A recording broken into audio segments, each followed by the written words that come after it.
கர்த்தருடைய வாக்குத்தத்த வார்த்தைக்கு நேராக நம்முடைய கவனங்களை திருப்புவோம். நாம் ஜெபிப்போம்.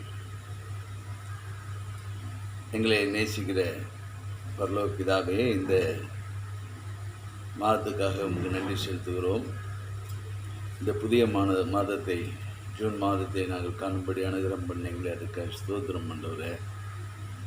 கடந்த மாதம் முழுவதிலும் எங்களை சுக பலன் அறிக்கையத்தோடு கூட காப்பாற்றி எங்கள் தேவையெல்லாம் சந்தித்து எங்களை ஒரு நாளும் நடத்தி வந்த கிருபைகளுக்காக நமக்கு நன்றி செலுத்துகிறோம். அதே போல் இந்த மாதத்தை நீர் ஆசீர்வாதமாக்கி கொடுக்க நாங்கள் செபிக்கிறோம்.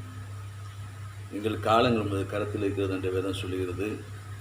ஆண்டவரே, எங்கள் காலங்களை, எங்கள் நாட்களை உங்களுடைய கருத்தில் கொடுத்து செபிக்கிறோம். இந்த ஜூன் மாதத்தை உங்களுடைய கருத்தில் கொடுத்து செபிக்கிறோம். நீங்கள் பொறுப்படுத்திக் கொள்ளுங்கப்பா. நீங்கள் நடத்துங்க, எங்களை ஆசீர்வதிங்க. இன்றைக்கு நீர் கொடுக்குற வார்த்தை இந்த மாதம் முழுவதிலும் எங்கள் வாழ்க்கையிலே பழிக்கும்படி அனுகிரகம் பண்ணும்படியாக நாங்கள் செபிக்கிறோம். இந்த மாதத்தில் நீர் கொடுக்குற வாக்குத்தத்தங்கள் ஆண்டவரே, அவைகள் எங்களுடைய வாழ்க்கையிலே ஆண்டவரே கிரியை செய்து எங்களுக்கு நன்மைகளை கொண்டு வரட்டும்.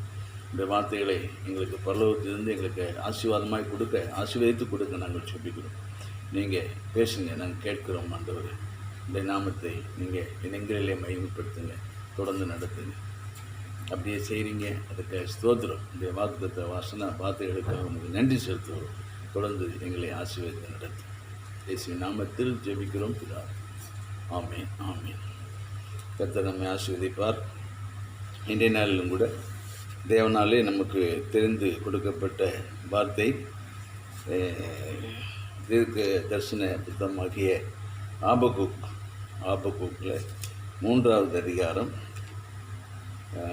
19வது வார்த்தை.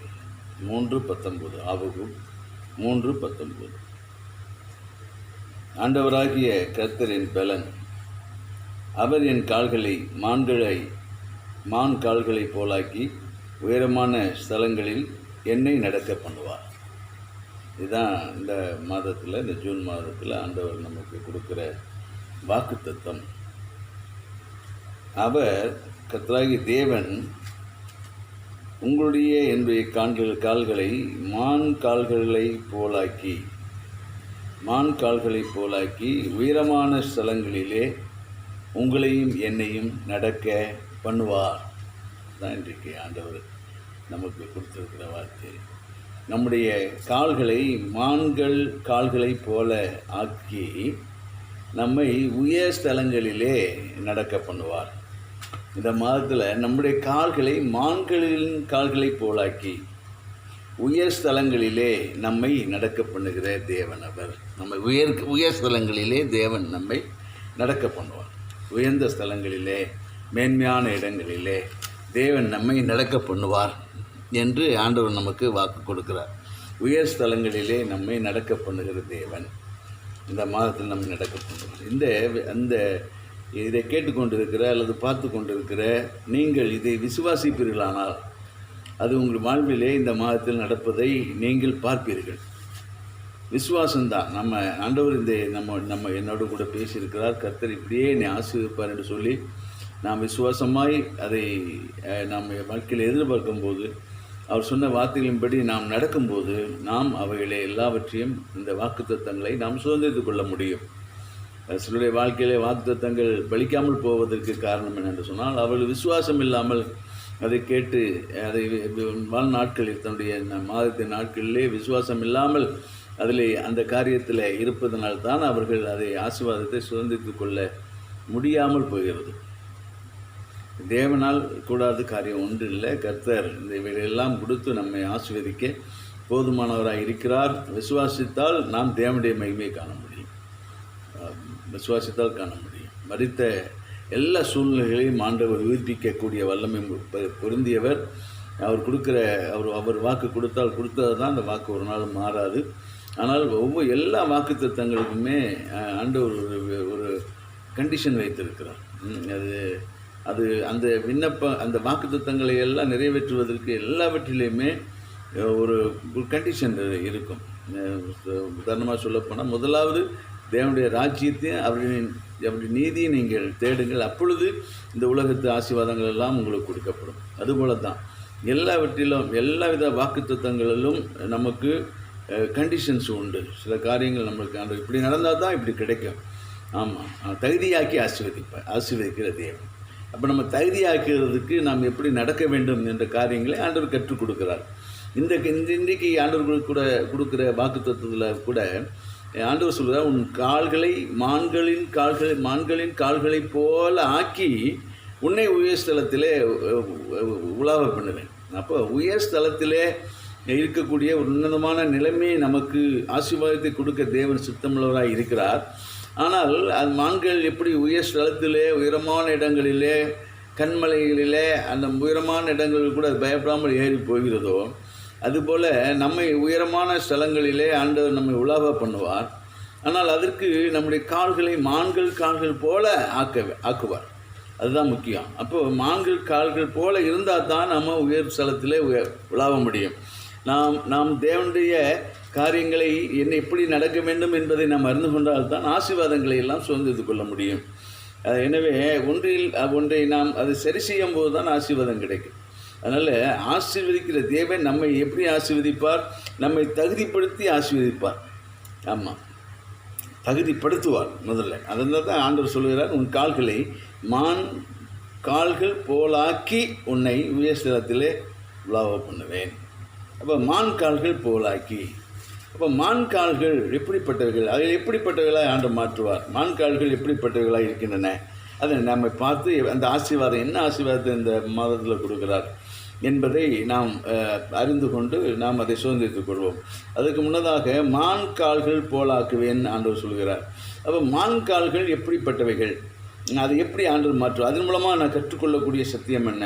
அப்போ அந்த ஆசீர்வாதத்தை, இந்த மாதத்துடைய ஆசீர்வாதத்தை நாம் சுதந்திரித்துக் கொள்வதற்கு நாம் எப்படிப்பட்டவர்களாக இருக்க வேண்டும் அதைத்தான் நமக்கு ஆண்டவர் கற்றுக் கொடுக்கிறார். கால்கள் போலாக்குவார். கால்கள் எப்படிப்பட்டவர்களாக இருக்கின்றன?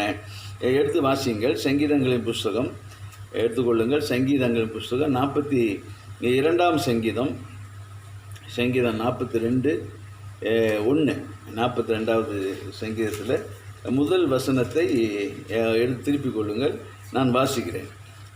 மானானது நீரோடைகளை வாஞ்சித்து கதறுவது போல தேவனே என் ஆத்துமா உம்மை வாஞ்சித்து கதறுகிறது. அப்போ மான்கள் எதை வாஞ்சிக்குதுன்னு சொன்னால் நீரோடைகளை, தண்ணீரை வாஞ்சிக்கிறது. அப்போது தண்ணீரை மான்கள் வாஞ்சிக்கும் போது தண்ணீரை தேடி அதன் கால்கள் ஓடும், கால்கள் நடக்கும், ஓடும். அதுதான் அப்போது அந்த கால்கள் என்பது என்னென்னா தண்ணீரை தேடுகிற கால்கள், தண்ணீரை தேடுகிற கால்கள். இப்போ மான்களுக்கு எவ்வளோ தூரத்தில் இருந்தாலும் தண்ணீர் இருப்பதை அது அறிந்து கொள்ளும். அது சுவாசத்தினாலே அது அறிந்து கொள்ளும். எனவே தண்ணீரை தேடி ஓடுகிற கால்கள், அப்போது தண்ணீரை தேடுகிற கால்கள், அதான் மான்களுடைய கால்கள். அப்படி கால்கள் போல ஆண்டவர் மாற்றுவார். அப்போ தண்ணீரை தேடுகிற கால்கள். அப்போ நம்ம எப்படிப்பட்டவர்களாக இருக்கணும்? நம்முடைய கால்கள், அதாவது கால்கள் போலாக்குவேன், தண்ணீரை தேடுகிற கால்கள். அப்போ தண்ணீரை தேடுகிற கால்கள். அப்போது தண்ணீரை தேடும் மான்கள், தண்ணீரை தேடும், தண்ணீரை தேடி ஓடும் கால்கள். அப்போது அதுபோல் நாம் இருக்க வேண்டும் என்று ஆண்டவர் விரும்புகிறார். அப்போ நம்முடைய கால்களை கால்களை போலாக்குவார். தண்ணீரை தேடுகிற கால்களை போல மாற்றுவார். தண்ணீரை தேடி ஓடுகிற கால்களை போல ஆண்டவர் மாற்றுவார். அப்படியானால் நாம் அறிந்து கொள்ளக்கூடிய காரியம் என்ன? சங்கீதம் 107:8 நாம் வாசிக்கும் போது எடுத்து வாசிங்கள். சங்கீதம் 107:8 107:8 தவணமுள்ள ஆத்மாவை தேவன் கர்த்தர் திருப்தியாக்கி பசியுள்ள ஆத்மாவை நன்மையினாலே நிரப்புகிறார். அப்போ என்னென்னா அந்த தவணமுள்ள ஆத்மா, மானுடைய ஆத்மா தண்ணீரை தேடி வாஞ்சிப்பது போல, அதுபோல் நம்முடைய ஆத்மா நன்மையை தேடி வாஞ்சிக்கிறது. பசியுள்ள ஆத்மா, அந்த ஒரு தாகமுள்ள ஆத்மாவை ஆண்டவர் நன்மையினாலே திருப்தியாக்குகிறார். அது என்ன நன்மை? அப்போ நன்மையினாலே திருப்தியாக்குவார் ஆண்டவர். தவணமுள்ள ஆத்மாவை நன்மையினாலே திருப்தியாக்குகிற தேவன். தவணமுள்ள ஆத்மாவை கர்த்தர் திருப்தியாக்கி பசியுள்ள ஆத்மாவை நன்மையினால் நிரப்புகிறார். பசி இருக்கணும், தாகம் இருக்கணும், ஆத்மாவில் தாகம் இருக்கணும். அதில் பசி இருக்கணும். அதை ஆண்டவர் நன்மையினாலே நிரப்புகிறவராக இருக்கிறார். அது என்ன நன்மை? நன்மையினாலே திருப்தியாக்குவார். அப்போது அந்த அந்த எப்படி மானானது தண்ணீரை தேடி ஓடினதோ அதுபோல் நம்ம ஆத்துமா நன்மையை தேடி வாஞ்சித்து கதறுகிற போது அந்த நன்மையை ஆண்டவர் கொடுப்பார் என்று நமக்கு தெளிவாக சத்தியம் வேதம் சொல்லி கொடுக்கிறது. அப்போ எப்படி அது என்ன நன்மை என்று சொல்லி பார்க்கும்போது அது பரிசுத்த ஆவியாகத்தான் சொல்கிறார் நன்மை என்று சொல்லி. பரிசுத்த ஆவியானவராகிய நன்மையை நமக்கு தேவன் கொடுப்பார். தேவன் நமக்கு கொடுப்பார், நன்மையை கொடுப்பார். அப்போது பரிசுத்த ஆவியினாலே நிறைந்திருக்கிறவர்களுக்கு ஆண்டவர் நன்மை. அப்போ அந்த கால் என்னது? பரிசுத்த ஆவியை வாஞ்சிக்கிற இதயமுள்ளவர், பரிசுத்த ஆவியினாலே நிரம்பினவர்கள் அவர்களுக்கு ஆண்டவர் உயர் ஸ்தலங்களை உலாகும்படியான நன்மையை கொடுப்பார் இந்த மாதத்தில். அப்போ பரிசுத்த ஆவியை நாம் பெற்றுக்கொள்ள வேண்டும். பெற்றுக்கொண்டவர்கள் பாக்கியவான்கள். இந்த மாதத்தில் பரிசுத்த ஆவியை பெற்றுக்கொள்ளாது இருப்பீர்களானால் அதை வாஞ்சித்து பெற்றுக்கொள்ளணும். எப்படி தண்ணீரை தேடி மான்களுடைய கால்கள் ஓடுகிறதோ அதே போல் தவணமுள்ள ஆத்மாவை தேவன் திருப்தியாக்குவார். பசியுள்ள ஆத்மாவை நன்மையினாலே பரிசுத்த ஆவியினாலே தேவன் நிரப்புவார். எனவே நாம் வாஞ்சிக்கும் போது இந்த மாதத்தில் யாரெல்லாம் பரிசுத்தாவி கொள்ளாதவர்கள் யாரெல்லாம் வாஞ்சிக்கிறார்களோ அவர்களுக்கெல்லாம் பரிசுத்த ஆவியை ஆண்டவர் கொடுப்பார். மான்கள் கால்களைப் போல மாற்றுகிற தேவன் நமக்கு பரிசுத்த ஆவி என்னும் அந்த ஆவியின் அச்சாரத்தை கொடுத்து நம்ம ஆசீர்வதிப்பார். அவர்களை அந்த பரிசுத்த ஆவியை கொடுப்பது மாத்திரமல்ல, பரிசுத்த ஆவியானவரை பெற்றுக்கொள்வது மாத்திரமல்ல, அதை உயர் ஸ்தலங்களிலே உலாகவும் பண்ணுவார். அத்தனை சொல்ல தவணமுள்ள ஆத்மாவை தேவன் திருப்தியாக்கி பசியுள்ள ஆத்மாவை நன்மையினால் நிரப்புகிறார். மான்களானது நீரோடைய வாஞ்சியத்து கதறுகிறது போல நம்ம என்ன செய்யணும்? மான் கால்கள் ஓடும், வாஞ்சித்து கதறி மான் கால்கள் ஓடும், தண்ணீர் இருக்கிற இடத்தை தேடி ஓடும். அந்த கால்களை மான் கால்களைப் போல நம்மை மாற்றுவார். தமனமுள்ள ஆத்மாவை தேவன் திருப்தியாக்கி பசியுள்ள ஆத்மாவை நன்மையினாலே பரிசுத்த ஆவியினாலே தேவன் நிரப்புவார். அப்படியே பரிசுத்த ஆவியினாலே நிரப்புவார். பரிசுத்த ஆவியானாலே அப்படி நிரப்பப்படும் போது அவர்களை உயர் ஸ்தலத்தில் உலாக பண்ணுவார். அதுதான் ஆண்டவர் சொல்கிறாரு, இன்றைக்கு பரிசுத்த ஆவியை பெற்றுக்கொள்ள யாரெல்லாம் வாஞ்சியாக இருக்கீங்களோ அப்படிப்பட்ட கவனமுள்ள ஆத்மாவை தேவன் திருப்தியாக்குவார். யாரெல்லாம் பசியோடு கூட பரிசுத்த ஆவியானது எனக்கு வேணும்னு சொல்லி கேட்குறீங்களோ ஆண்டவர் இன்றைக்கு பரிசுத்த ஆவியை நமக்கு கொடுப்பார். யாரெல்லாம் வாஞ்சிக்கிறவர்கள் கொடுப்பார். ஆமென். அதெல்லாம் பரிசுத்த ஆவியை பெற்றுக்கொள்ளாத யாராவது இந்த நிகழ்ச்சியை பார்த்து கொண்டிருப்பீர்கள். ஆனால் ஆண்டவர் சொல்கிறார், நீங்கள் பரிசுத்த ஆவியை பெற்றுக்கொள்வீர்கள். திக்காபாலாக அதுவா ஆண்டவர் பரிசுத்த ஆவியை பெற்றுக்கொள்ளும்படிக்கு உங்களுக்கு அனுகிரகம் பண்ணுகிறார். கவனமுள்ள ஆத்மாவை திருப்தியாக்கி பசியுள்ள ஆத்மாவை ஆண்டவர் நன்மையினாலே பரிசுத்த ஆவியினாலே நிரப்புவார். Praise the Lord. வேதம் சொல்லுகிறது, அந்த பரிசுத்த ஆவி என்பது என்ன என்று சொன்னால் அது உன்னதத்தின் பலன் என்று சொல்லி இயேசு கிறிஸ்து சொல்கிறார். கர்த்தராகிய இயேசு கிறிஸ்துவே அதை சொல்லுகிறார். லூக்கா எழுதின சுவிசேஷம் 24:49 சொல்லுகிறார், உன்னதத்தின் பலனால் தரிப்பிக்கப்படும் வரைக்கும் நீங்கள் எருசலேமிலே காத்திருங்கள் என்று சொன்னார். அப்படியே காத்திருந்தார்கள். பெந்தெகோஸ்தே நாளிலே அவர் எல்லாரும் பரிசுத்த ஆவியை பெற்றுக்கொண்டார்கள். இந்த நாளிலும் கூட ஆண்டவர் உங்களுக்கு கொடுக்கிற மேன்மையான ஈவு என்னவென்று சொன்னார், பரிசுத்த ஆவியானவர். பரிசுத்த ஆவி இன்றைக்கு நான் ஆண்டவத்தை யாரெல்லாம் பெற்றுக்கொண்டவர்கள் பாக்கியவான்கள், யாரெல்லாம் பெற்றுக்கொள்ளாமல் வாஞ்சியோடு கூட இருக்கிறீர்களோ அவர்களை இந்த வேளையில், இந்த செய்தியை கேட்டுக்கொண்டிருக்கிற இந்த வேளையில் உங்களை பரிசுத்த ஆவியினாலே தேவன் நிரப்புவார்.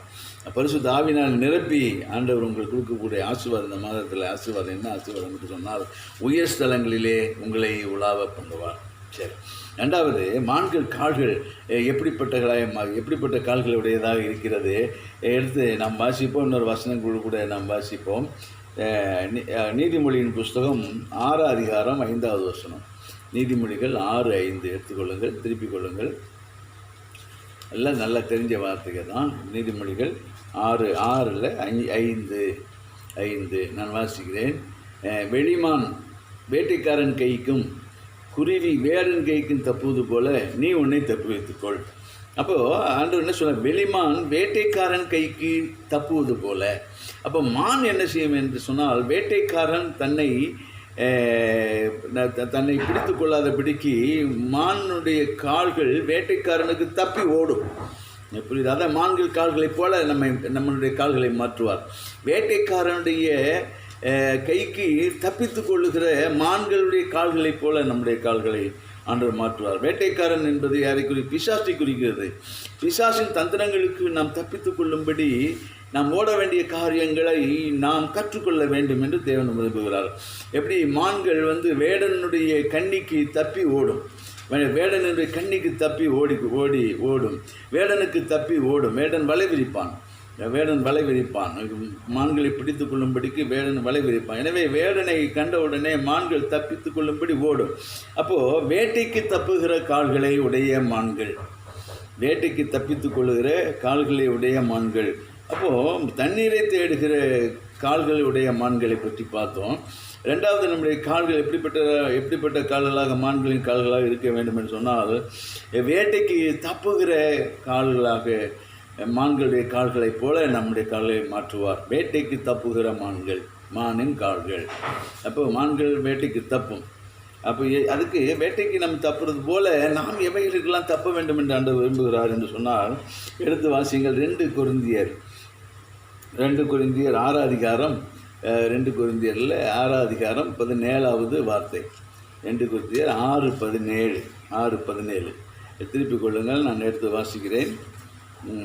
ஆனபடியால் நீங்கள் அவர்கள் நடுவிலிருந்து புறப்பட்டு போய் அசுத்தமானதை தொடாதிருங்கள் என்று கர்த்தர் சொல்கிறார். அப்போ பிரிக்கப்பட்ட வாழ்க்கை நமக்கு இருக்கணும். இந்த உலகத்தில் உள்ள ஜனங்களை விட்டு, உலகத்து ஜனங்களை விட்டு, மாம்சத்துக்குரிய ஜனங்களை விட்டு விலகி வாழுகிற அனுபவம் உள்ளவர்களாக இருக்கணும். எப்படி மான்களுடைய கால்கள் வேட்டைக்கு தப்பி ஓடுகிறதோ அதுபோல் நாம் விலகி ஓட வேண்டிய காரியங்கள், விலகி இருக்க வேண்டிய காரியங்கள், அப்படிப்பட்ட மாம்சத்தின்படி நடக்கிற மனுஷருக்கு நாம் விலகி இருக்க வேண்டும். இந்த உலகத்தின் காரியங்களை உலகத்தாருக்கு விலகி இருக்க வேண்டும்.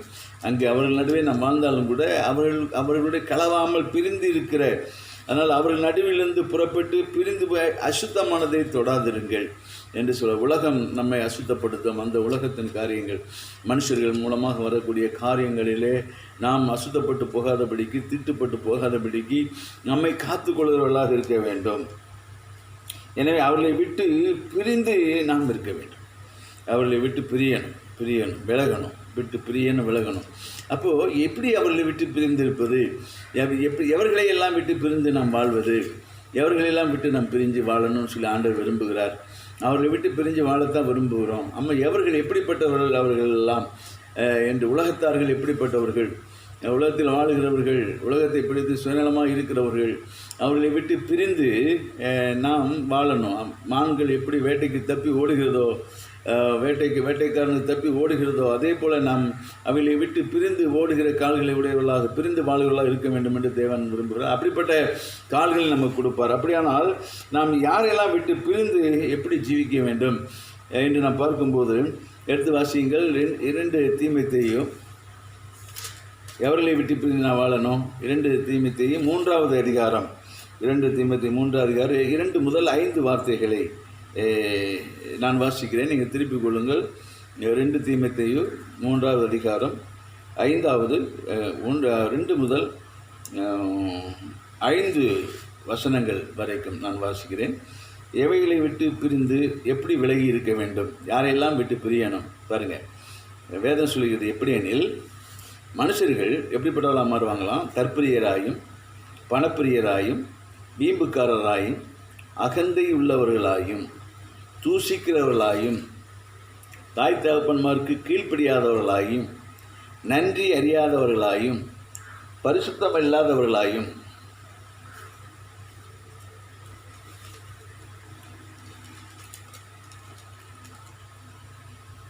துரோகிகளாயும், சுபாவ அன்பில்லாதவர்களாயும், இணங்காதவர்களாயும், அவதூறு செய்கிறவர்களாயும், இச்சையடக்கம் இல்லாதவர்களாயும், கொடுமையுள்ளவர்களாயும், நல்லோரை பகைக்கிறவர்களாயும், துரோகிகளாயும், துணிகரம் உள்ளவர்களாயும், இருமாப்பு உள்ளவர்களாயும், தேவ பிரியராயிடாமல் சுகபோக பிரியராயும், தேவ பக்தியின் வேஷத்தை தரித்து அதன் பலனை மறுதளிக்கிறவர்களாயும் இருப்பார்கள். இப்படிப்பட்டவர்களை நீ விட்டு விலகு. இதைத்தான் பிரிந்திரு, விலகிரு. நீங்கள் இதில் மீண்டும் இதை நல்லா வாசித்து தியானித்து கொள்ளுங்கள். மனுஷர்கள் எப்படி இன்றைக்கி அப்படித்தான் மனிதர்கள் இருக்கிறாங்க. தற்பிரியராயும், வீம்புக்காரும், பணப்பிரியராயும், அன்பில்லாதவர்களாயும், தாய் தகப்பன்மாரை அடிக்கிறவர்களாயும், அகந்தை உள்ளவர்களாயும், நன்றி இல்லாதவர்களாயும், பரிசுத்தம் உள்ளவர்களாயும், சுபாவ அன்பில்லாதவர்களாயும், அதாவது இச்சையடக்கம் இல்லாதவர்களாயும், இப்படி போல் அதில் சொல்லப்பட்ட அத்தனை காரியங்களும் உடையவர்களாக இருக்கிறார்கள். அவர்களை விட்டு பிரிந்து நீ தீட்டுப்பட்டு படக்கூடாது. அதான் அந்த கால்கள், வேட்டைக்கு தப்புகிற கால்கள், மான்களுடைய கால்கள், அப்படி கால்களாக மாற்றுவார் ஆண்டவர். தப்புங்க, அதைத்தான் இன்றைக்கி நான் உங்களோட பேசிகிட்டு இருக்கிறார். விட்டு விலக வேண்டிய காரியம் இப்படிப்பட்டவர்களோட எல்லளவும் நம்ம கலக்கக்கூடாது. சிலர் தேவபக்தியின் வேஷத்தை தரித்து நம்ம கூட தான் இருப்பாங்க. தேவபக்தியின் வேஷத்தை தரித்து அதன் பலனை மறுதளிப்பார்கள். ஆமாம், எச்சரிக்கையாக இருக்கணும். நம்ம கூடயே இருப்பாங்க, தேவபக்தியின் வேஷத்தை தரித்து கொண்டு இருப்பாங்க. ஆமாம், அதன் பலனை மறுதளிப்பார்கள். அவர்களை விட்டு விலக வேண்டும். இவர்கள் எப்படிப்பட்டவர்களை விலகுனா தான் பிரிந்து. அதுதான் பவுல் எழுதுகிறார், பிரிந்திருங்க. ஆண்டவராகிய தேவன் இன்றைக்கு வாக்கு கொடுக்கிறார், உங்கள் கால்களை மான்கள் கால்களைப் போல மாற்றுவேன். மான்கள் கால்கள் எப்படிப்பட்டது? தண்ணீரை தேடி ஓடுகிற கால்கள். ரெண்டாவது, வேட்டைக்கு தப்புகிற கால்கள். அப்போ அது போல் நம்முடைய கால்களை மாற்றுவோம். அப்படின்னா எப்படிப்பட்ட காரியங்கள் நம்ம இருக்கணும்? தண்ணீரை தேடுகிற கால்கள்னு சொன்னால் நம்ம பரிசுத்த ஆவியானவரை தேடி பெற்றுக்கொள்கிற கால்கள், பரிசுத்த ஆவியில் நிறைந்து வாழக்கூடிய வாழ்க்கையுடையவர்கள்.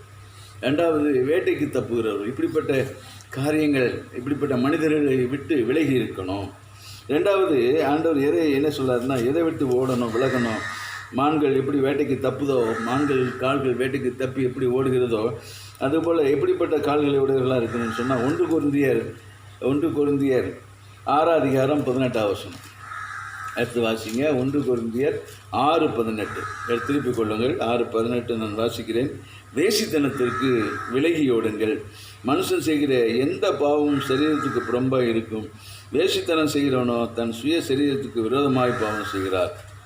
எனவே பரிசுத்த ஆவியானவர் தேவன் தங்கி இருக்கிற ஆலயமாய் உங்களுடைய சரீரம் தீட்டுப்பட்டு போகாதபடிக்கு வேசித்தனத்திற்கு விலகி ஓடுங்கள். இன்றைக்கு இந்த கடைசி காலத்தில் வேசித்தனம் என்பது உலகம் முழுவதும் வியாபித்து கொண்டிருக்கிறது. முறையற்ற அநேக உறவுகள் எழும்பி இருக்கிறது. இவைகள் மூலமாக வேட்டைக்காரன் ஜனங்களை பிடித்து அவனிடத்தில் இழுத்துக்கொண்டு நரகத்துக்கு ஏதுவாக வழிநடத்தி கொண்டு இருக்கிறான். எனவே இதில் நாம் மிகவும் எச்சரிக்கையாக இருக்கணும். வேசித்தனத்திற்கு விலகு என்று சொல்லவில்லை, வேசித்தனத்திற்கு விலகி ஓடுங்கள். ஆமாம், மான்கள் கால்கள் எப்படி வேட்டைக்கு தப்பி ஓடுகிறதோ அதுபோல் வேசித்தனத்திற்கு விலகி ஓடுங்கள். எந்த பாவமும் சரீரத்துக்கு புறம்பே இருக்கும், ஆனால் வேசித்தனமோ சரீரத்தை கெடுத்து போடுகிற பாவம், நரக அக்னிக்குள்ளே தள்ளுகிற பாவம். நாம் எச்சரிக்கையாக இருக்கணும். அதுதான் நான் சொல்கிறார், உன்னை ஆசிரிக்க விரும்புகிறேன், வேசித்தனத்துக்கு விலகி ஓடு என்று சொல்கிறார். முதல்ல பார்த்தோம், பிரிந்திரு. யாருக்கெல்லாம் எந்த மனுஷன் எப்படிப்பட்ட சுபாவம் உள்ள மனிதர்கள் பிரிந்திருக்க வேண்டும் என்று நமக்கு கற்றுக் கொடுத்த தேவன். இரண்டாவது சொல்கிறார், வேசித்தனத்துக்கு விலகி ஓடுங்கள். வேட்டைக்கு தப்பி ஓடுகிற கால்களைப் போல வேசித்தனத்துக்கு விலகி ஓடுங்கள். இன்னும் அடுத்த எதுக்கு விலகி ஓடணும் அப்படின்னு சொல்லி ஆண்டவர் சொல்கிறார் என்று பார்த்தார். 1 தீமோத்தேயு எடுத்துக்கொள்ளுங்கள். 1 தீமோத்தேயு 6 10 திருப்பிக் கொள்ளுங்கள். 6:10 நான் வாசிக்கிறேன். பண ஆசை எல்லா தீமைக்கும் வேறாக இருக்கிறது.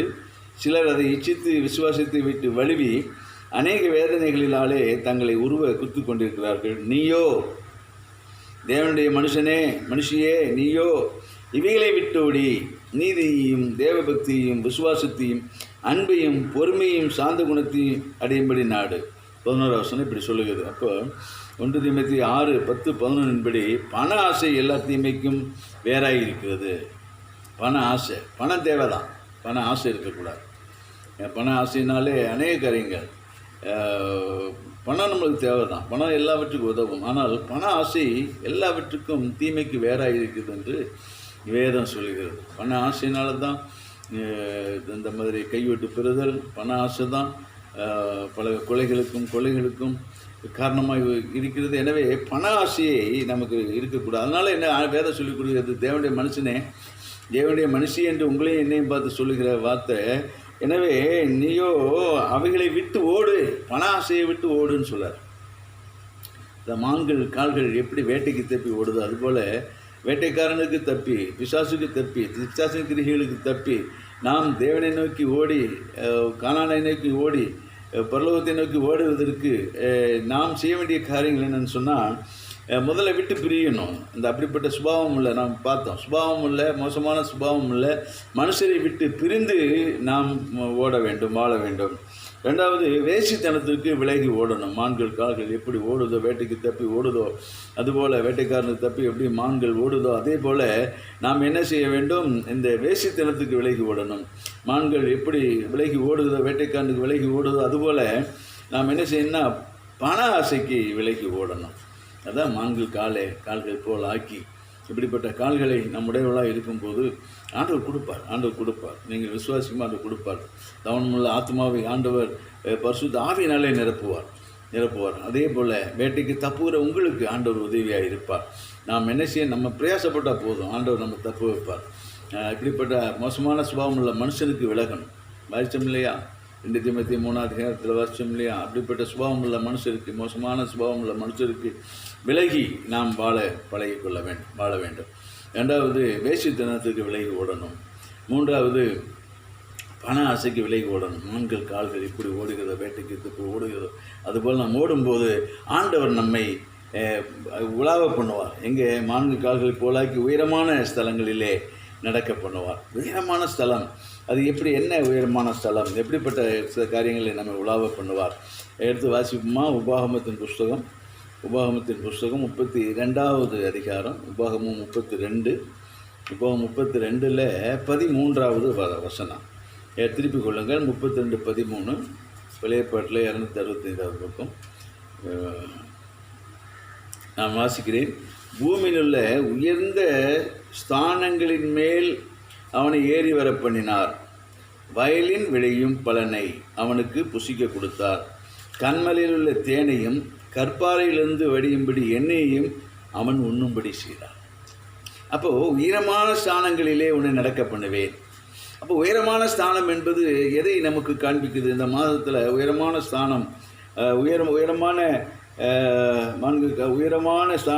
ஸ்தலங்களிலே நம்ம நடக்க பண்ணுவோம். உயரமான ஸ்தலம் எது என்று பார்த்தால், பூமியில் உயர்ந்த ஸ்தானங்கள் எங்கள் மேலே அவனை ஏறி வர பண்ணி என்று வேதம் சொல்லுகிறது. அப்போது உயரமான ஸ்தலம் அல்லது உயரமான ஸ்தானம் எது என்று சொன்னால், வேதத்தின்படி ஆண்டவர் என்ன ஆசீர்வாதத்தை கொடுக்கிறார்? வயலின் விளையும் பலனை புசிக்க கொடுப்பார். முதல் ஆசீர்வாதம், வயலின் பலன், விளைவின் பலனை நாம் அனுபவிக்கும்படி தேவன் கொடுப்பார். ரெண்டாவது, கண்மலையிலிருந்து தேன் கொடுப்பார். கண்மலையிலிருந்து தேன். மூன்றாவது, கற்பாறையிலிருந்து வடியும் எண்ணெய், இவைகளை எல்லாம் உண்ணும்படி செய்வார். அதுதான் ஆசீர்வாதம். அப்போ இந்த மாதத்தில் என்னென்ன, எப்படிப்பட்ட ஆசீர்வாதத்தை தேவன் கொடுப்பேன் என்று சொல்கிறான்னு சொன்னால், வயலின் பலன், விளைவின் பலனை கொடுப்பார். ரெண்டாவது, கண்மலையிலே தேன், கண்மலையில் உள்ள தேனை கொடுப்பாராம்.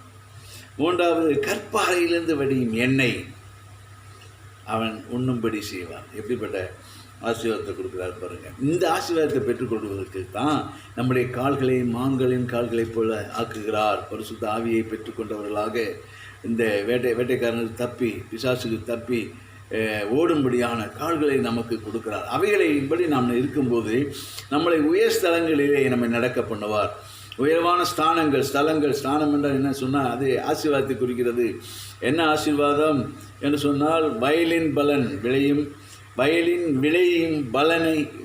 விளையும் பலனை கொடுப்பார். உலக ஆசீர்வாதங்கள். ரெண்டாவது, கண்மலை தேனை கொடுப்பார். மூன்றாவது, கற்பாறையிலிருந்து வடியும் எண்ணெயை கொடுக்கிறார் தேவன், அதிலே கொடுப்பார். அப்படியானால் அவைகளை என்ன, எப்படிப்பட்ட ஆசீர்வாதங்கள் என்று பார்ப்போமானால், வயலின் பலனை கொடுப்பார். உலக ஐஸ்வர்யம் ஆசீர்வாதத்தை கொடுப்பார். என்ன அந்த ஆசீர்வாதம்? எடுத்து வாசிங்க. சங்கீதங்களின் புஸ்தகம், எப்படிப்பட்ட ஆசீர்வாதம் ஆண்டவர் கொடுக்க சித்தமுள்ளவராக இருக்கிறார். சங்கீதங்களின் புஸ்தகம் 144 சங்கீதம், 1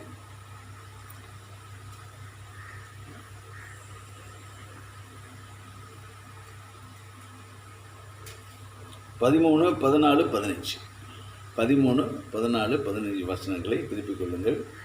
எப்படிப்பட்ட ஆசீர்வாத தேவன் கொடுப்பார் என்று பார்ப்போம். நான் வாசிக்கிறேன். எங்கள் களஞ்சியங்கள் சகலவித வஸ்துகளையும் கொடுக்கத்தக்கதாய் நிரம்பி இருக்கும். நிரம்பி வழிகிற ஆசீர்வாதம். நம்ம வஸ்துகள் களஞ்சியங்கள் அப்படின்னா களஞ்சியங்களில் சகலவித வஸ்துகளையும் கொடுக்கத்தக்கதாக நிரம்பி இருக்கும். களஞ்சியங்கள் நிரம்பி இருக்கும். இன்றைக்கி நமக்கு களஞ்சியம்னா பேங்க் பேலன்ஸ் தான், பணம் தான், செல்வம் தான். இல்லை, அவைகள் நிரம்பி இருக்கும், குறைச்சல் காணப்படாது, நிரப்புவார். களஞ்சியங்கள் சகலவித வஸ்துகள் கொடுக்கத்தக்கதாக நிரம்பி இருக்கும். எங்கள் கிராமங்களிலே எங்கள் ஆடுகள் 1000 10,000 பழுகும். அப்போ என்ன சொல்கிறாருன்னா, நிரம்புகிற ஆசீர்வாதம் மாத்திரமில்லை, பெருகிற ஆசீர்வாதம் ரெண்டையும் கொடுப்பார். களஞ்சியம் நிரம்பி இருக்கும், ஆடு மாடுகள் பெருகும். அப்போ பெருக்கத்தை கொடுக்குறவர் இந்த மாதத்தில் ஆண்டவர் என்ன செய்யணும்னா பெருக்கத்தை கொடுப்பார். அதே சமயத்தில் நிரம்புகிற ஆசீர்வாதத்தை கொடுக்குறார். நிரம்புகிற ஆசீர்வாதம். களஞ்சியங்கள் சகலவித வசதிகளும் கொடுக்கத்தக்கதாக நிரம்பி இருக்கும். களஞ்சியங்கள் நிரம்பி இருக்கும். எங்கள் ஆடுகள் 1000 10,000 பெருக்கும். கொஞ்சமான பெருக்கம் இல்லை, அதிகமான பெருக்கத்தை கொடுப்பார். எங்கள் எழுதுகள் பலத்தவைகளாக இருக்கும். சத்துரு உட்புகுதலும் குடியோடி போகுதலும் இராது. எங்கள் வீதிகளில் கூக்கரலும் உண்டாகாது. எப்படிப்பட்ட ஆசீர்வாதம் பாருங்கள். இவ்விதமான சீரை பெற்ற ஜனம் பாக்கியம் உள்ளது. கர்த்தரை தெய்வமாக கொண்ட ஜனம் கொண்டிருக்கிற ஜனம் பாக்கியம் உள்ளது. நம்மளை பார்த்து தான் அந்த சொல்கிறார், நீங்கள் தான் பாக்கியவான்கள். அதான் அவங்கள தான் இப்படிப்பட்ட ஆசீர்வாதம். நிரம்புகிற ஆசீர்வாதம், பெருகிற ஆசீர்வாதம். அடுத்து பலத்தவைகளாக இருக்கும் எருதுகள். பலவீனப்பட்டவை ஒன்றும் நம்முடைய வாழ்க்கையில் நம்முடைய குடும்பங்களில் வாழ்க்கையில் இருக்காது. பலவீனமான ஒன்று இருக்காது. எல்லாம் பலத்து இருக்கும். எல்லாம் பலமுள்ள, நம்முடைய தொழில் பலமுள்ளதாக இருக்கும், நம்முடைய சரீரம் பலமுள்ளதாக இருக்கும், நமக்குரிய எல்லாம் பலமுள்ளதாக இருக்கும். பலவீனம் ஒன்றும் இருக்காது, ஒன்றுமே இருக்காது. ஆமாம் ஆமாம். நம்முடைய கொம்புகளை காண்டாமிருகத்தின் கொம்புகளைப் போல மாற்றும். காண்டாமிருகத்துக்கு ஒத்த பலன் நமக்கு இருக்கும். அப்படி பலனுள்ளவர்களாக மாற்றுவார். ஜெபத்தில் ஒரு பலன் அப்படி மாற்றுவார். ஆவியில் நிரம்பின பலன் அப்படி மாற்றுவார். ஆமாம், பலன் கொடுப்பார். அந்த பலன் கொடுக்குற தெய்வம் பலன் கொடுப்பார். எழுதுகள் பலத்தவைகளாக இருக்கும்.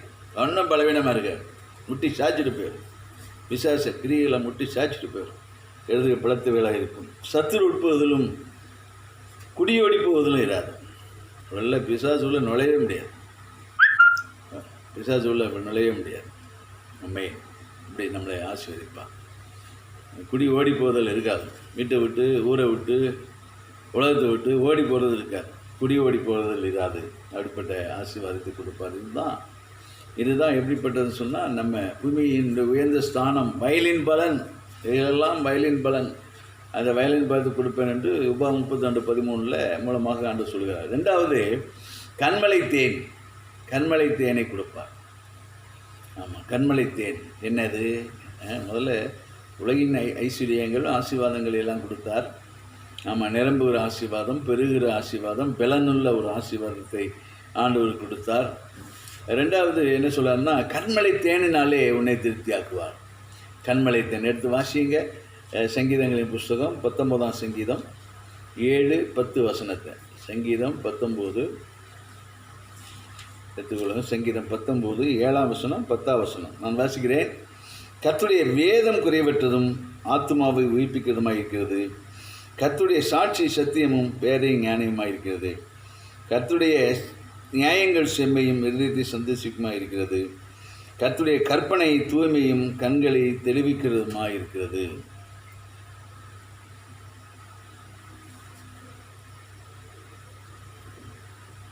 கர்த்தருடைய வேதம் அதான் கண்மலை தேன்.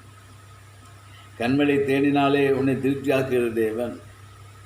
கண்மலை தேன் என்ன? கண்மலையாம் கிறிஸ்து. அவரிடத்திலிருந்து வருகிற தேன் கர்த்தருடைய வார்த்தை. அது அந்த வார்த்தை வேதம் குறைவற்றது, நம்மை உயிர்ப்பிக்கிறது. அந்த கண்மலை தேனினாலே நம்மை ஆசீர்வதிக்கிற தேவன். வேத வசனம் உங்களோட பேசும், உங்களை நடத்தும், உங்களை போஷிக்கும், உங்களை ஆசீர்வதிக்கும். கண்மலை தேனினாலே நம்மை திருப்தியாக்குற தேவன். கண்மலை தேனை நமக்கு கொடுப்பார். கர்த்தருடைய வார்த்தையானதுன்னா நீங்கள் வாசிக்கும் போது அந்த வார்த்தையின் மூலமாக உங்களை நடத்துவார். கண்மலை தேன், கர்த்தருடைய வேத வார்த்தை, கர்த்தருடைய வார்த்தை, கர்த்தராகிய இயேசு கிறிஸ்துவின் வார்த்தை, தேவ வார்த்தை உங்களுக்கு வரும், உங்களுக்கு வரும். அதுதான் உபாகம் 32:13 வாசிக்கிறோம். பூமியின் உயர்ந்த ஸ்தானங்களுமே அவனை ஏற வயலின் விளையும் பலனை அவனுக்கு புசிக்க கொடுத்தார், கண்மையில் தேனையும் கொடுப்பார், தேனை கொடுப்பார். கர்த்தர் உங்களை நடத்துவார். வேத வசனம் உங்களை நடத்தும், கர்த்தருடைய வார்த்தை உங்களை நடத்தும். ஆமாம், அது போதிக்கும், டீச் பண்ணும், போதிக்கும், உங்களை நடத்தும். கர்த்தருடைய வார்த்தை நம்முடைய காலில் தீபமும் பாதைக்கு வெளிச்சமாக இருக்கிறது. கர்த்தருடைய வார்த்தை உங்களை நடத்தும். அதான் கண்மலை தேன், அது பாதைக்கு வெளிச்சம், நம்மை ஆசீர்வதிக்கும், நம்மை உயிர்ப்பிக்கிற வேத வசனம். 1 பேதுரு 1:23 போட்டிருக்கு, நம்மை உயிர்ப்பிக்கிற வேத வசனம். சத்திய வசனத்தினாலே நீங்கள் ஜெனிப்பிக்கப்பட்டீர்களே, சத்திய வசனம் நம்மை ஜெனிப்பிக்கும். யோவான் 17:17 சத்திய வசனம் நம்மை விடுதலையாக்கும், சத்தியம் நம்மளை விடுதலையாக்கும். ஆமாம், அதுதான் கண்மலை தேன். அதை நமக்கு கொடுப்பார் ஆண்டவர். கர்த்தருடைய வார்த்தையை கொடுத்து உங்களை ஆசீர்வதித்து நடத்துவார். அது உங்களுக்கு பாதைக்கு வெளிச்சமாக இருக்கும். கர்த்தர் நம்மை ஆசீர்வதிப்பார். கண்மலை தேனினாலே நம்மை திருப்தியாக்குவார். அப்புறம் 3வது என்னென்னா, கற்பாறையிலிருந்து வடிகிற எண்ணெய்.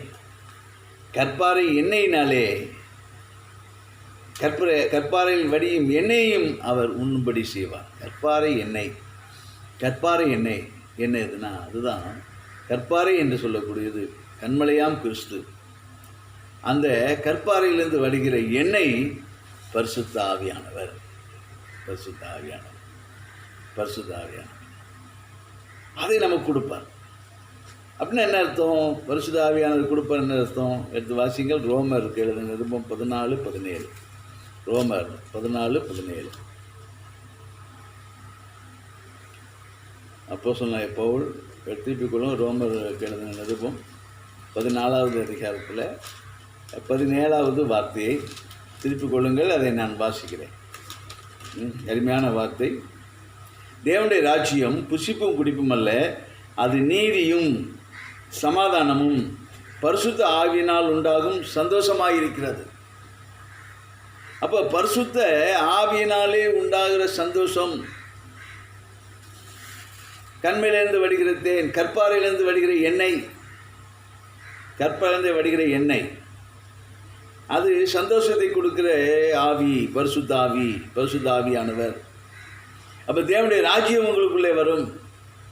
தேவனுடைய ராஜ்யம் என்னென்ன? புசிப்பும் குடிப்பும் தேவனுடைய ராஜ்யம் அல்ல. எது தேவனுடைய ராஜ்யம் என்று சொன்னால், அது நீதி நிறைந்த வாழ்க்கை, சமாதானம் உள்ள வாழ்க்கை, பரிசுத்த ஆவினாலே உண்டான சந்தோஷமுள்ள வாழ்க்கை. அதுதான் ஆண்டவர் இங்கே சொல்கிறார். ஆமாம்,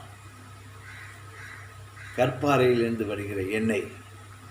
அது எப்படிப்பட்ட எண்ணெய்?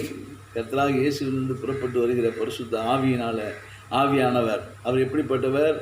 சந்தோஷத்தை கொடுக்கிற ஆவியானவர். தேவ பிரசன்னம் உங்களுக்குள்ளே நிரம்பி இருக்கும், உங்களோடு கூட இருக்கும் இந்த மாதத்தில். ஏனென்று சொன்னால், உங்களுடைய கால்கள் மான்கள் காலை போல இருக்கிறது. இந்த நன்மை ஆண்டவர் கொடுக்கிறார்.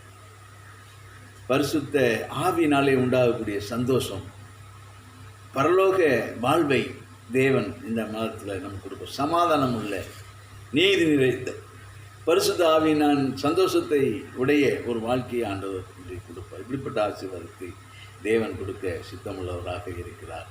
பூமியின் உயர்ந்த ஸ்தலங்களிலே நம்மை நடக்க பண்ணுவார். உயர்ந்த ஸ்தலம் என்பது என்ன? வயலின் பலன், உயர்ந்த ஸ்தானம், வயலின் பலன். 2வது கண்மலை தேன், 3வது கற்பாறை எண்ணெய் என்றால் உலக ஆசீர்வாதம், வேத வார்த்தைகள். 2வது கண்மலை தேன் என்று சொன்னால் வேத வார்த்தைகள். 3வது கற்பாறையிலிருந்து வடிய எண்ணெய் என்று சொன்னால் பரிசுத்த ஆவியானவர். அதில் உலக ஆசீர்வாதத்தினாலும் தேவனுடைய வசனத்தின் வழிநடத்துவதனாலும் பரிசுத்த ஆவியானவருடைய சந்தோஷத்தினாலும் ஆகிய இப்படிப்பட்ட ஆசீர்வாதங்களை 3 ஆசீர்வாதங்கள் தேவன் கொடுக்கிறார். அதற்கு நம்முடைய கால்களை மான்கள் கால்களைப் போல மாற்றுகிறார். எப்படிப்பட்ட கால்கள்? தண்ணீரை தேடி ஓடுகிற கால்கள் மானுடைய கால்கள்.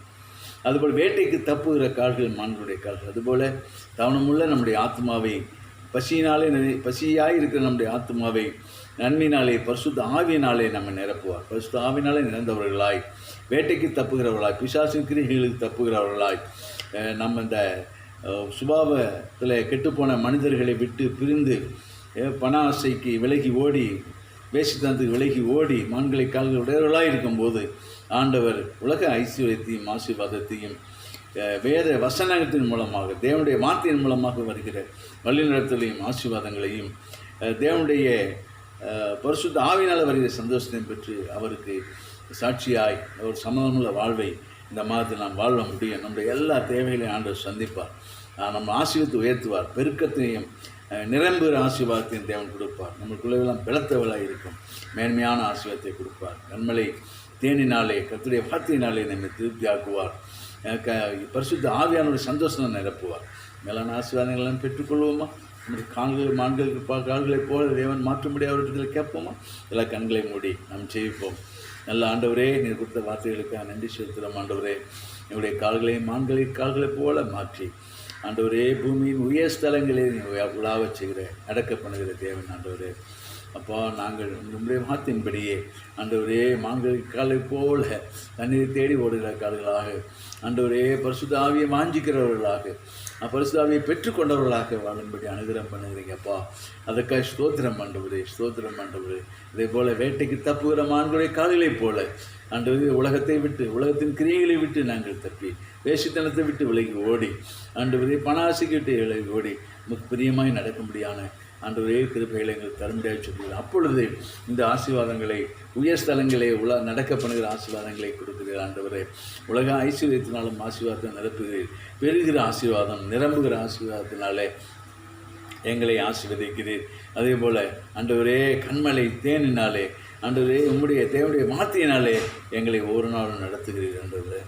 அப்போ ஸ்தோத்திரம். அதுபோல் ஆண்டவர் கற்பாறையில் இருந்தபடி எண்ணெயாக பரிசுத்த ஆவியானுடைய சந்தோஷத்தினாலே எங்களை இந்த மாதம் மூலம் நடத்த சித்தமுள்ளவராக இருக்கிறீர். அவைகளை பெற்றுக்கொள்ள என்னுடைய கால்களை மான்களின் கால்களைப் போல மாற்றுங்கப்பா. ஆண்டவரே, நாங்கள் இந்த ஆசீர்வாதங்களை சுதந்திரத்துக்குள்ள எங்களை உதவி செய்யுங்க ஆண்டவர். இந்த ஜூன் மாதம் முழுவதிலும் ஆண்டவரே இந்த ஆசீர்வாதங்களை பெற்றுக்கொண்டு உங்களுடைய நாமத்தை மகிமைப்படுத்தும் சாட்சியை வாழ்ந்து ஆண்டவரே உங்களுக்கு சாட்சியை நிலைநிற்க எங்களுக்கு உதவி செய்ய முடியாது. என்னுடைய ஆசீர்வாதம் எங்கள் ஆண்டவரே ஆண்டவர் எங்களிலே பழிக்கிறது. இந்த வார்த்தையை கேட்டுக்கொண்டு இருக்கிற, பார்த்து கொண்டிருக்கிற ஒவ்வொரு மேலும் ஆண்டவர் தேவ வல்லமை இப்பொழுது இறங்க நான் ஜெபிக்கிறேன். ஆண்டவரே சோதனை அவருடைய துக்கமெல்லாம் சந்தோஷமாய் மாறும்படி ஜெபிக்கிறேன். ஆண்டவரே தேவ வல்லமை இப்பொழுது அபரிதமாக அவர் மீது இறங்க முடியாது ஜெபிக்கிறேன். அவர் வாழ்க்கையை கெடுத்து போட நினைக்கிற, அவருக்கு எதிராக எழும்பி நிற்கிற, விரோதமாக நிற்கிற சத்துருவின் கிரியை எல்லாம் ஜெயிக்கிற பிள்ளைகளாக மாற்றும்படிக்கு தேவ பிரசன்னம் இப்பொழுது அவர் மீது இறங்கட்டும். இப்போது இந்த வார்த்தையை யாரெல்லாம் கேட்டுக்கொண்டு இருக்கிறார்களோ, யாரெல்லாம் இந்த நிகழ்ச்சியை பார்த்து கொண்டு இருக்கிறார்களோ அவர்கள் மேலே தேவ பிரசன்னம் இறங்க முடியாது செபிக்கிறோம். கர்த்தருடைய ஆவியானவர் ஆண்டவர் வல்லமையாக இறங்க முடியாது நான் செபிக்கிறேன். கர்த்தருடைய ஆவி, பரிசுத்த ஆவியானுடைய வல்லமை பரிபூர்ணமாக அவர் மீது இறங்கட்டும். கர்த்தருடைய ஆவி எங்கோ அங்கே விடுதலை உண்டு, ஆசீர்வாதம் உண்டு என்று சொன்ன வார்த்தையின்படி ஆண்டவரே இப்பொழுதே ஆண்டவரே விடுதலை உண்டாகட்டும். ஆண்டவரே சுகம் உண்டாகட்டும், பலன் உண்டாகட்டும். எந்தெந்த காரியெல்லாம் ஆண்டவரே உமக்காக செயல்பட முடியாதபடி மனிதரை கட்டி வைத்திருக்கிறதோ, விசாசி கட்டி வைத்திருக்கிறானோ, அவைகள் எல்லாவற்றிலிருந்து விடுதலை கொடுக்கும்படி தேவ வல்லமை இப்பொழுது வெளிப்பட முடியாது செபிக்கிறேன். எல்லா தடைகள், எல்லா சத்துருவின் கிரியைகள், எல்லா அந்தகார கிரியைகள், எல்லா விசாசின் கிரியைகள், சூனிய மந்திர கிரியைகள், மனுஷனுடைய வல்லமைகள், அதிகாரம் எல்லாம் ஒன்றுமில்லாமல் இருபொருள் ஆகட்டும் இயேசுவின் நாமத்தினாலே. ஆண்டவரே வல்லமை வெளிப்படட்டும் ஆண்டவரே. அப்போ ஜனங்கள் ஆசீர்வதிக்கப்படுவர்களாக, ஜனங்கள் நன்மையை பெற்றுக்கொள்வார்களாக. ஆண்டவரே ஒவ்வொருவரையும் ஆசீர்வதிங்க. இந்த ஆசீர்வதிக்கும் கரம் இப்பொழுது ஆசீர்வாதமாக இறங்கட்டும். அப்படியே செய்கிறீங்க, அதுக்காக ஸ்தோத்திரம். இந்த மாதம் முழுவதிலும் இது விசுவாசிக்கிற மேலே உங்களுடைய வாக்குத்தத்தங்கள் பலிக்கட்டும். தொடர்ந்து ஆசீர்வாதத்தை நடத்துங்க. அப்படியே செய்கிறீங்க, அதுக்காக ஸ்தோத்திரம் ஸ்தோத்திரம் ஸ்தோத்திரம். துதி கன மகிமை அனைத்து உமக்கே செலுத்துகிறோம். மீட்பெரும் இரட்சகருமாகிய இயேசு நாமத்தில் ஜெபிக்கிறோம் எங்கள் ஜீவனுள்ள நல்ல பிதாவே. ஆமேன், ஆமேன், ஆமேன், ஆமேன். God bless you.